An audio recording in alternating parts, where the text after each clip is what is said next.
بسم اللہ الرحمن الرحیم۔ آج میں آپ کی خدمت میں ایک ایسا وظیفہ لے کر آئی ہوں کہ جو آپ کے ہر ناممکن حاجات کو ممکن کر دے گا، اور آپ نے یہ وظیفہ پورے خشوع و خضوع کے ساتھ اور اللہ تعالیٰ پر کامل یقین اور اعتماد کے ساتھ کرنا ہے۔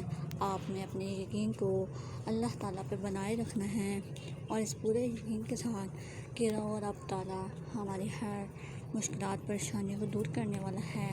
وہ تمام بادشاہوں کا بادشاہ ہے، وہ ہر چیز پر قادر ہے، وہ کیوں نہ ہماری پریشانی مشکلات کو دور کرے گا۔ آج کا وظیفہ کچھ اس طرح ہے کہ آپ نے عشاء کی نماز کے بعد اول و آخر درود ابراہیمی پڑھنا ہے۔